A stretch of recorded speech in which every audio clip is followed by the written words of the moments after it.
Hi hello welcome to Kiran TV news. Bode Ramachandra Yadav BC నాయకుడని ఇప్పుడు బయటకు వస్తున్నటువంటి మాట మనందరికీ తెలిసిందే. ఒక పార్టీ పెట్టారు, బీసీల కోసమే ఒక ఉద్యమం చేసి నిన్న నిరాహార దీక్ష కూడా చేసినటువంటి పరిస్థితి మనందరికీ తెలిసిందే. అసలు ఈ దీక్ష దేనికి, ముఖ్యంగా ఆయన దగ్గరికి కాపు నాయకులు అందరూ కూడా క్యూ కడుతున్నటువంటి పరిస్థితి అయితే కనిపిస్తుంది. అసలు విషయం ఏంటి, కాపు నాయకులు ఇప్పుడు ఎందుకు ఈ బీసీ నేత బోడే రామచంద్ర యాదవ్కి దగ్గర అవుతున్నటువంటి పరిస్థితి ఎందుకుంది, ఇవి తెలుసుకునేటువంటి ప్రయత్నం చేద్దాం. మనతో పాటు మన సీనియర్ జర్నలిస్ట్ కిరణ్ గారు ఉన్నారు ఫోన్ లైన్లో. ఆయన అడిగి తెలుసుకునేటువంటి ప్రయత్నం చేద్దాం. అన్న గుడ్ మార్నింగ్. అన్న hi Harish, good morning Harish. అన్న, బోడే రామచంద్ర యాదవ్ ఆయన మీకు తెలుసు బీసీవై పార్టీ అనేటువంటి పార్టీ పెట్టి ఒక్కసారిగా బీసీలకి సంబంధించి ఆయన ఒక నాయకుడిగా నిలబడేటువంటి ప్రయత్నం చేస్తున్నారు, నిరాహార దీక్షలు చేస్తున్నారు.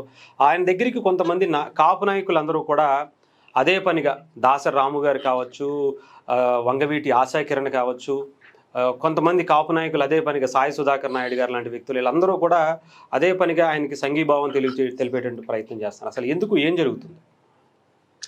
ఇక్కడ మనం ఆలోచించాల్సింది, బీసీల అభ్యున్నతి కోసం, బీసీల కోసం 1000 ఎకరాల అమరావతిలో కేటాయించాలి అని చెప్పేసి బీసీలకు సంబంధించిన అంశాలతోటి ఆమరణ నిరాహార దీక్ష చేస్తున్నారు రామచంద్ర యాదవ్ గారు. సో తప్పేం లేదు. కానీ ఇక్కడ ప్రధానంగా మనం ఆలోచించాల్సింది ఏంటంటే, ఒక పార్టీ బీసీల పేరుతోనో, ఎస్సీల పేరుతోనో, లేకపోతే ఇంకొకళ్ళ పేరుతోనో ఉద్భవించిన పార్టీలు ఏవి కూడా చరిత్రలో మనుగడ సాగించినట్టుగా లేదు. ఇటువైపు ఇక్కడ కూడా తీన్మార్ మల్లన్న కూడా బీసీల కోసం అని చెప్పి పార్టీ పెట్టాడు.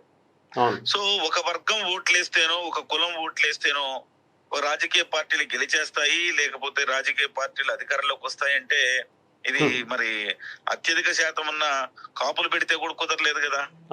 అంటే చిరంజీవి లాంటి వాళ్ళు పార్టీ పెడితే వాస్తవానికి ఆయన కులం పేరుతో పెట్టలేదు పార్టీ, ఆయన పెట్టారు పార్టీ, కానీ కుల ముద్ర వేశారు. ఈవెన్ కుల ముద్ర వేసినా కాపులందరూ కూడా చిరంజీవి గారికి ఓటేయలేదు కదా. సో బీసీలందరూ కూడా రామచంద్ర యాదవ్ కి ఓటెట్లేస్తారు. చిరంజీవి వల్లనే సాధ్యం, కాకపోతే ఈ ప్రపంచంలో ఎవరి వల్ల సాధ్యం కాదు. సో చిరంజీవి గారు అందరి కోసం అనే పార్టీ పెట్టారు. సో అన్ని వర్గాల కోసం పార్టీ పెట్టారు. నిజం చెప్పాలంటే చిరంజీవి గారు పార్టీ పెట్టింది బీసీల కోసం. మీరు చూడండి, సామాజిక న్యాయం అనే దాంతో చిరంజీవి గారు పార్టీ పెట్టారు. నిజంగా ఒకవేళ సామాజిక చైతన్యం ఉండి ఉంటే, బీసీల్లో సామాజిక చైతన్యం ఉండి ఉంటే ఖచ్చితంగా చిరంజీవి గారు ముఖ్యమంత్రి అయి ఉండేవారు ఆనాడు. 200కు పైగా సీట్లు ఇచ్చినటువంటి చరిత్ర చిరంజీవి గారు ఇవాళ బీసీ ఎజెండా తీసుకున్న రామచంద్ర యాదవ్ కావచ్చు, మరొకళ్ళు కావచ్చు, ఇంకొకళ్ళు కావచ్చు, బీసీల గురించి ఎవరు మాట్లాడినా ముందు వెళ్లి చిరంజీవి గారికి ఒక నమస్కారం చేసి రావాలి. ఎందుకంటే చిరంజీవి గారే చరిత్రలో, రాష్ట్ర రాజకీయ చరిత్రలో కష్టమైన నష్టమైన, గెలుస్తారు గెలవరు, ఆర్థికంగా ఉన్నోళ్ళు లేనోళ్ళు అనేది లేకుండా బీసీలకు 100 సీట్లు ఇచ్చిన చరిత్ర ఇది. చెరిపేస్తే చెరిగిపోదు హరీష్, చెరిపేస్తే చెరిగిపోదు. చిరంజీవి గారు సృష్టించిన ఈ చరిత్ర చెరిపేస్తే చెరిగిపోయేది కాదు. ఆయన ఇవాళకి 2009లో ఆయన పార్టీ పెట్టినప్పుడు 100 మంది బీసీలకు స్థానం ఇచ్చారు. మరి ఒక్క రోజైనా బీసీలకు సంబంధించి దీక్ష చేస్తున్న రామచంద్ర యాదవ్ గారు ఒక్క రోజైనా చిరంజీవి గారు ఇచ్చినట్టు ఏ పార్టీ అయినా ఎందుకు ఇవ్వలేదని అడిగారా? తలుచుకున్నారా కనీసం? పోతే బీసీల కోసం పోరాడుతున్నారని చెప్తున్న కృష్ణయ్య గారు రాజ్యసభలు తీసుకున్నారు కదా. ఒక్క రోజైనా బీసీల కోసం రాజ్యాధికారం రావాలంటే చిరంజీవి గారిలా 100 సీట్లు ఇవ్వాలని ఒక్కళ్ళన్నా మాట్లాడారా? ఎవరైనా ఇవాళ ఆ సభకి వెళ్ళిన వాళ్ళు ఎవరైనా చిరంజీవి గారి లాగా 100 సీట్లు ఎందుకు ఇవ్వలేదని అడిగారా? అడగలేదంటే వీళ్ళందరికీ బీసీల మీద ప్రేమ కాదు, వీళ్ళందరూ స్వార్థ ప్రయోజనాల కోసమే చేస్తున్నారు. జగన్ అమ్ముల పొదులు అస్త్రాలుగా మారిపోయారు అని చెప్పడానికి ఇంతకంటే నిదర్శనం ఏమన్నా కావాలా? ఇవాళ మీరు అంటున్నారు కాపులు కొంతమంది వెళ్ళారని. వాళ్ళందరూ వెళ్తే వైసీపీకి సపోర్ట్ చేసే ఛానళ్ళు ఏమంటున్నాయంటే కాపులు కలిసిపోయారు, కాపులంతా కూడా బీసీ మా రామచంద్ర యాదవ్ గారికి మద్దతు ఇస్తున్నారని చెప్తారు. ఎవరండి కాపు ప్రతినిధులు? కాపులంతా మద్దతు ఇస్తున్నారని ఎలా రాస్తారు నాకు అర్థం కాదు. ఒక రాము గారు వెళితే కాపులందరూ వెళ్ళినట్ట, లేకపోతే నెంబర్ 1 ఛానల్ పెట్టి ఆ రోజు తుని సంఘటనకు సంబంధించి రైల్వే అవాంఛనీయ ఘటన జరిగింది, దానికి కారణభూతుల్లో ఒకరైనా ఈ నెంబర్ 1 సుధాకర్ నాయుడు గారు వెళితే అది కాపులంతా వెళ్ళినట్ట. రజనీ గారు పార్టీ మీద అసంతృప్తితో తనకు రావాల్సింది దక్కాల్సింది దక్కలేదన్న అసంతృప్తితో రజనీ గారు ఆ సభకి వెళ్తే కాపులు వెళ్ళినట్ట. ఎవరు వీళ్ళంతా? వంగవీటి రంగా గారి కూతురు ఆశాకిరణ్ గారు అక్కడికి వెళ్తే కాపులంతా వెళ్ళినట్ట అవును. కాదు కదా. ఇవాళ రంగా గారు పేరు చెప్పుకొని చెట్టు పేరు చెప్పుకొని కాయలు అమ్ముకుంటే వర్కౌట్ కాదండి హరీష్ గారు. నిజం. ఇవాళ కాపులందరూ కూడా మీరు ఎస్ రంగా గారు ఆరాధ్య దైవం, అందులో ఎటువంటి డౌట్ లేదు. కానీ ఆ తర్వాత ఆ లెగసీని కంటిన్యూ చేయడంలో రాధా గారు సక్సెస్ అవ్వలేకపోయారు. కారణాలు ఏవైనా కావచ్చు. ఆ లెగసీని, నాన్నగారి లెగసీని సక్సెస్ అది చాలా కష్ట సాధ్యమైందండి. అదంతా కూడా లెగసీని చేయడం అంటే అందరికి ఈజీ కాదండి. అందుకే మనం ప్రతి సందర్భంలో చెప్తా ఉంటాం, ఒక సచిన్ టెండూల్కర్ కొడుకు సచిన్ టెండూల్కర్ కాలేకపోయాడు, అమితాబ్ కొడుకు అమితాబ్ కాలేకపోయాడు అని చెప్పుకుంటూ ఉంటాం కదా. అంత ఈజీ ఏం కాదండి అవన్నీ కూడా. లెగసీని కంటిన్యూ చేయడం అనేది చాలా చాలా టఫ్ అన్నమాట అది. సో ఇవాళ రాధా గారు సక్సెస్ కాలేకపోయారు, నేను సక్సెస్ అవుతానని ఆశా కిరణ్ గారు వస్తున్నారు. సో ఇవాళ వాళ్ళు ఏం చేస్తున్నారు, ఎవరికి అనుకూలంగా మాట్లాడుతున్నారు, ఎందుకు ఇలాంటి సభలకు వెళుతున్నారంటే చాలా స్పష్టమైన ఎజెండా ఉంది ఇక్కడ. వైసీపీ కనుసన్నల్లోకి ఉద్యమం వెళ్లిపోయింది. ఇవాళ ఒకప్పుడు చాలా మంది అంటే రామచంద్ర యాదవ్ గారు పెద్దిరెడ్డి రామచంద్రారెడ్డిని ఢీ కొట్టారు, ఆయనతో గొడవపడ్డారు. సో ఆయన దాడి కూడా చేయించుకున్నారు, వాళ్ళ ఇంటి మీద దాడి జరిగింది. అంత రైవలరీ ఉన్నప్పుడు వైసీపీ ఎట్లా కలుస్తుందండి అంటారు. రాజకీయాల్లో శాశ్వత మిత్రులు శాశ్వత శత్రువులు ఉండరు. కాబట్టి ఇవాళ ఉన్న ఎజెండా ఏంటంటే, ఇవాళ అమరావతిలో ఒక మంచి అభివృద్ధి కార్యక్రమం జరుగుతా ఉంది. అమరావతి మళ్ళీ రాబోయే 5 ఏళ్లలో, ఈ 5 ఏళ్లలో ఇంకా రాబోయే 3 ఏళ్లలో పూర్తిగా కంప్లీట్ అవుతుంది. గెజిట్ వచ్చింది. ఇవన్నీ వచ్చిన తర్వాత ఖచ్చితంగా అమరావతి దేశం మెచ్చదగ్గర రాజధాని అవుతుంది, అందులో డౌట్ ఏం లేదు. సో అటువంటిప్పుడు వీళ్ళేం చేస్తున్నారు, దానికి ఏదో ఒకటి ఇష్యూ క్రియేట్ చేయాలి. మావిగన్ అని చెప్పారు జగన్మోహన్ రెడ్డి గారు, మావిగన్ అయిపోయింది. తర్వాత ఇప్పుడు మళ్ళీ ఈ రామచంద్ర యాదవ్ గారు 1000 ఎకరాలు కావాలన్నారు. సో ఈ రకంగా రేపు పొద్దున బీసీలు 1000 ఎకరాలు అడుగుతారు. బీసీలకు 1000 ఎకరాలు ఇస్తే మరి ఎస్సీలకి ఇద్దా? ఎస్సీలకి ఇస్తే కాపులకి ఎందుకు ఇయ్యరు? కాపులకి ఇచ్చిన తర్వాత మరి కమ్మల కంటే రెడ్లు వస్తారు, తర్వాత ఇంకొకళ్ళు వస్తారు. రెడ్ల శాతం ఏంటి? సో ఎవరికి మరి ఆ రకంగా కులాల వారీగా మీరు ఎకరాలు 1000 ఎకరాలు కేటాయించుకుంటూ పోతే ఇదేమన్నా సాధ్యమయ్యే వ్యవహారమేనా అది? అంటే ఇక్కడ మీకు ఒక విషయం అంటే, ఆయన చాలా ఇండస్ట్రియలిస్టు, చాలా వేల కోట్ల రూపాయలకు అధిపతి, బీసీ మన ఇప్పుడు నాయకుడిగా చెప్తున్నటువంటి బోడే రామచంద్ర యాదవ్ గారు అంత గొప్ప వ్యక్తి. కనీసం ఒక ఇండస్ట్రీ పెట్టి దాంట్లో ఒక బీసీలకు మాత్రమే ఎంప్లాయ్మెంట్ కల్పించేటువంటి ఒక అవకాశం కూడా ఉంటది కదా, చెయ్యొచ్చు కదా, ఆయన చేతుల్లో ఉండేది కదా. ఇప్పుడు నేను అదే అంటున్నా హరీష్, ఇప్పుడు మన కంపెనీ పెడతాను, ఆ కంపెనీకి అప్పుడు స్థలం ఇవ్వండి ఫ్రీగా అని చెప్పి అడగచ్చుగా, పోనీ అలా అడిగినా మంచిది కదా. డెఫినెట్ గా మన చేతుల్లో ఏదైతే ఉంటుందో దాన్ని చెయ్యం, పక్కనోడు వాడు చేయలేదని ఏడుస్తుంటాం. ఇవాళ నేను సవాలు విసురుతున్నా, ఈ దేశంలో అనేక పార్టీలు, ముఖ్యంగా మన రాష్ట్రంలో అనేక పార్టీలు ఉన్నాయి కదా. ఒక్క పార్టీ అయిన బీసీ రిజర్వేషన్ కోసం మేము పార్లమెంట్ లో బిల్లు కోసం ప్రయత్నం చేస్తున్నాము, మహిళా రిజర్వేషన్ కోసం మేము పార్లమెంట్ లో ప్రయత్నం చేస్తున్నాం, ఇవన్నీ సొల్లు కథలని చెప్తా ఉంటారు కదా వీళ్ళంతా. అరే ఎందుకయ్యా మీకు ఆయన ఇస్తే, వాళ్ళు ఇస్తే అంటే పోతే అంటే మీరేవచ్చు కదా, మీరు ఇవ్వచ్చు అని చెప్పేసి యువత ఎవరైనా కొడతారా? మీరు ఇస్తే ఇవ్వచ్చు అని చెప్పేసి చిరంజీవి గారు నిరూపించారు కదా, 100 సీట్లు ఇచ్చారు కదా. ఏ రిజర్వేషన్ ఉంటే 100 సీట్లు ఇచ్చారు? ఓసీల్లో నిలబడేటువంటి ఆ రిజర్వేషన్ లో కూడా ఆయన జనరల్ నిలబడేటువంటి దాంట్లో కూడా బీసీలకు ఇచ్చినటువంటి ఘనత చిరంజీవి గారికి ఉంది ఆ టైంలో కదా.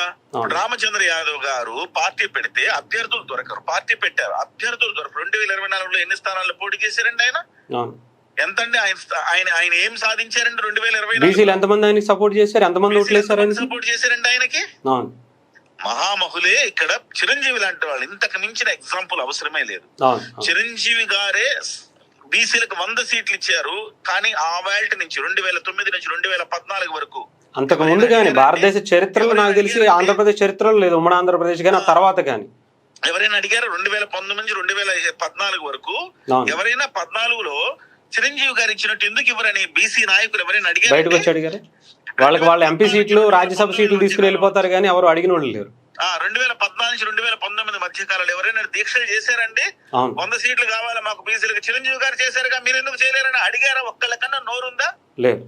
పోనీ 2014 నుంచి 19 వరకు చేయాలి, 19 నుంచి 24 వరకు ఎవరైనా చేశారా? చేయలా.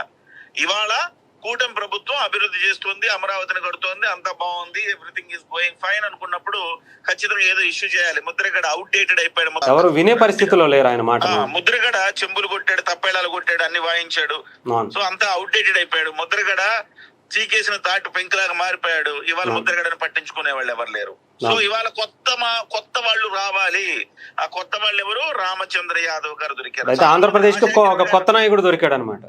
ఆశాకరణ వివాదాలు సృష్టించడానికి వైసీపీ నాయకత్వం కాదు, నాయకులు అని అంత గొప్ప వాళ్ళేం కాదు వీళ్ళు.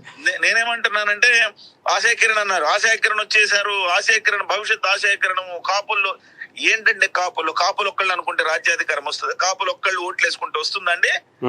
నిజం చెప్పాలంటే పవన్ కళ్యాణ్ గారు కులాలను కలిపే సిద్ధాంతం తీసుకొచ్చారు.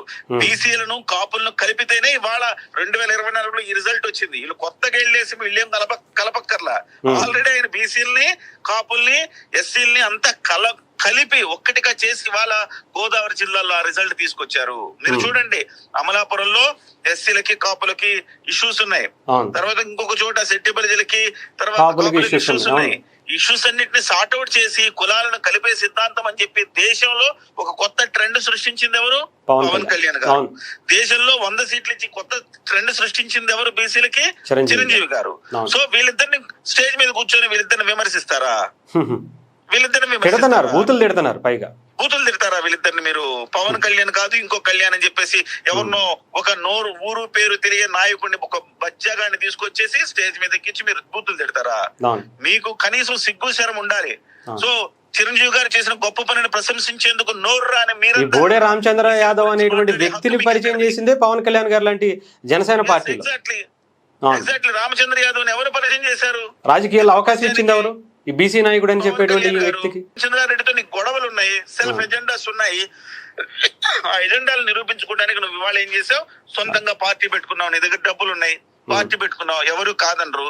కానీ ఈ రకంగా బీసీఎల్ని నువ్వేదో చీల్చేసి బీసీలు ఏదో కపట ప్రేమను ప్రదర్శించి ఇవాళ చిరంజీవిని తిట్టి పవన్ కళ్యాణ్ తిట్టి వాడేవాడు అంటాడు సినిమా యాక్టర్లు ఏంటంటాడు? నువ్వేం పీకేవనాయన? నువ్వు సినిమా యాక్టర్లు ఏం పీకలేదంట, నువ్వేం పీకేవనాయన? నాకు అర్థం కాదు. ఏం తెలుసు అసలు చిరంజీవి గారు ఇచ్చిన సీట్లు భారతదేశ చరిత్రలో ఏ పార్టీ ఇవ్వలేకపోయింది. ఆ మాత్రం తెలియదు ఆ నాయకుడు మాట్లాడే మాటలు చెప్తూ. ఈ నాయకులు మాట్లాడే వాళ్ళందరూ నాయకులు చెప్తున్నా చిరంజీవి గారి ఇంటికి వెళ్ళి ఈ మాట్లాడు బీసీల కోసం మేమే ప్రతినిధులు అంటున్నారు కదా. వీళ్ళందరూ చిరంజీవి గారి ఇంటికి వెళ్ళి చిరంజీవి గారికి ఒక శాలువా కప్పి సన్మానం చేసి ఆయనకి చరిత్రలో మీరు ఒక్కళ్ళే సార్. ఆశీర్వాదం తీసుకుని రావాలి. అవును, చరిత్రలో మీరు ఒక్కళ్ళే సార్. ఆ తర్వాత కానీ అంతకు ముందు కానీ ఎవరు చేయలేదు సార్ అని చెప్పి చిరంజీవి గారి పేరు ప్రస్తావించకుండా బీసీల ఉద్యమానికి అర్థం లేదు. అవును, నాయకత్వానికి విలువ లేదు. అవును, ఇవాళ ఎవరు మాట్లాడినా చిరంజీవి గారి పేరు ప్రస్తావించకుండా మాట్లాడారంటే వాళ్ళకి హక్కు కూడా లేదు, అర్హత కూడా లేదు. ఎవరు ప్రశ్నించారు? 2009 నుంచి 2015 ఏళ్ళు అయింది. ఒక్క పార్టీ తోటైనా కనీసం 50కి పైగా స్థానాలు ఇప్పించారు వీళ్ళు. అంటే ఓసీ ఒక్క చోటైనా ఓసీలకు చెందిన సీట్లు చేశారు ఒక పార్టీ అయినా. సో కాబట్టి నేనేమంటున్నానంటే ఇవన్నీ కూడా కాపులు ఏదో ఇచ్చేశారు, కాపులు ఏదో వచ్చేసారు, ఇవన్నీ సొల్లు మాటలు మాట్లాడుకొని వైసీపీ వాళ్ళు ఒక్క పబ్బం గడుపుకోవడం తప్ప, వైసీపీ మీడియా పబ్బం గడుపుకోవడం తప్ప అంతకు మించేమి లేదు. డెఫినెట్ గా రాసి పెట్టుకోండి. ఈ రాష్ట్రంలో బీసీలకు ఎవరైనా న్యాయం చేసే వాళ్ళు ఎవరైనా ఉన్నారంటే ప్రయత్నం చేశారు, ఆ తర్వాత పవన్ కళ్యాణ్ గారు చెయ్యగలుగుతారు. పెద్దన్న పాత్ర పోషించండి కాపులారా, మీరు బీసీలకు అవకాశం ఇవ్వండి అని ఎవరండి చెప్పింది? ఎస్సీలకు అవకాశం తీసుకురండి, వాళ్ళ ముందు పెట్టండి అని చెప్పింది కూడా. మీరు వెనకుండండి, పదవులన్నీ వాళ్ళకి ఇవ్వండి అని చెప్పి పిలుపునిచ్చి అయితే ఏ నాయకుడని ఇచ్చాడు అట్లాంటి పిలుపుని? సో వీళ్ళందరూ మాట్లాడితే విలువే ఉంటుంది హరీష్. సో ఇవంతా కూడా వైసీపీ అమ్ముల పొదిలోనే అస్త్రాలు ఒక్కొక్కటి బయటకు వస్తున్నాయి, తెరలు తొలగుతున్నాయి, ముసుగు తీస్తున్నారు. ఇప్పుడు ప్రజలకు అందరికి కూడా చాలా స్పష్టంగా అర్థమవుతుంది. రైట్ అన్న, థ్యాంక్ యూ సో మచ్ అన్న. రైట్, ఏదేమైనా కానీ వైఎస్ఆర్సీపీ ట్రాప్ లో కొంతమంది నాయకులు అయితే ఉన్నారు. అమ్ముల పొదలో ఉండేటువంటి ఆ నాయకుల్ని ఇప్పుడు వైసీపీ ఒక్కొక్కటిగా వదులుతున్నటువంటి పరిస్థితి అయితే కనిపిస్తోంది. చూద్దాం ఇంకా ఎంతమంది నాయకులు బయటకు వస్తారు.